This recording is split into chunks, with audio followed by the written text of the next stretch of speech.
Hi, my name is Brian Costello. I'm a resident of Shrewsbury, and I'm the chairperson for Vote No for Shrewsbury.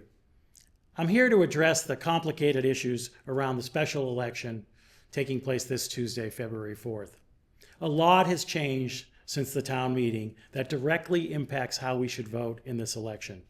Today, for instance, the EOHLC, which is the governing body of the MBTA law, sent this letter to town officials. And the town officials immediately shared it to social media and through email.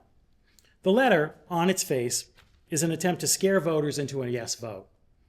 It's factually incorrect. It smacks of political backroom dealings rather than any legitimate facts. The letter states that the EOHLC will determine compliance and grants based on Tuesday's vote. That is factually and legally incorrect.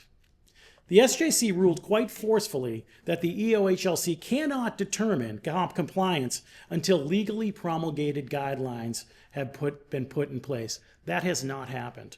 As a matter of fact, the EOHLC has no teeth until these guidelines are promulgated. In addition, seeking emergency guidelines has to go through a determination process, and there are already legal challenges to those guidelines. Even then, the emergency guidelines, if approved, still give Shrewsbury until July to comply. The SJC ruled that the guidelines of the MBTA law, which basically are the teeth of the law, are unenforceable at this time. This means towns are not required to create zones until these guidelines go through a legal process with a comment period and small business impact studies. Per the governor and the AG, Shrewsbury is not at risk at all to losing any grants right now, if you vote no. The governor has confirmed this in writing and even sent a letter to this town giving us the FY25 fire safety grant. In that letter, it clearly lays out that we are not at risk for grants during this year while they're still promulgating guidelines. Based on the EOHLC's own proposed emergency guidelines, Shrewsbury still has until July to propose a zone. Now, the other side will say, we have to create a zone anyway. It's the law, and the guidelines won't change that much. I think that's an extremely short-sighted argument, especially when we look at the terrible alternative. A yes vote means that our town just created an as-of-right zone that can't be rescinded very easily. It's an as-of-right zone with no MBTA guidelines in place, or even created at this point. The threat of an as-of-right zone that developers will immediately take advantage of is absolutely real. Other towns that have preemptively zoned are now getting dozens of permits in those zones because if you create a zone, let's face it, they will build in that zone. It's happened almost everywhere these zones have been created. Why vote yes on a zone that may not meet new guidelines when we aren't even required to create one at this time? Common sense says to wait, because we have no risk in waiting, but great risk with this zone. We have to remember that the original law was passed as a footnote in a gigantic omnibus bill during the pandemic. Most legislators admit they didn't even read the act. But now this law has received massive media attention. Proactive towns with resident-first officials, along with concerned citizens, have been actively and extremely vocal about this, as you know if you've been following this in town. There was a Milton lawsuit, but there are several other lawsuits still in the courts. Legislators that hastily voted for this law in that massive omnibus bill years ago have also taken notice and are now much more deeply engaged with citizens and other towns. As a matter of fact, over 30 towns have already decided to take the common sense route and wait for these guidelines to be promulgated.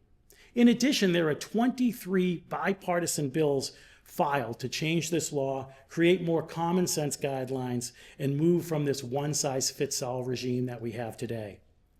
The EOHLC sees this, the governor sees this, the AG sees this. The idea that guidelines won't change is preposterous because public scrutiny is at a maximum right now, and that's across the state, every community that actually is impacted by this law. One thing we know about politicians is that they do listen when there's a groundswell of activity. With that, why would we want to wait to create a zone and let developers in? then realize that the zone could have been smaller, something entirely different, or something we haven't even imagined yet. The worst case scenario is the guidelines don't change at all. But at least we have until July to get clarity about what the actual guidelines are, rather than creating a zone during a gray area of uncertainty. There are multiple town meetings between now and July. We have the time, and we need to work together rather than make rash decisions quickly.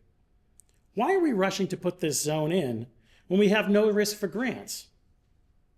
I also want to address affordable housing. This is an issue that some people bring up, and I think it's important. Some on the other side say that we need to create the zone because it creates affordable housing. I wish that were true. I think all of us that want to vote no also wish that were true, but it's actually far from the truth.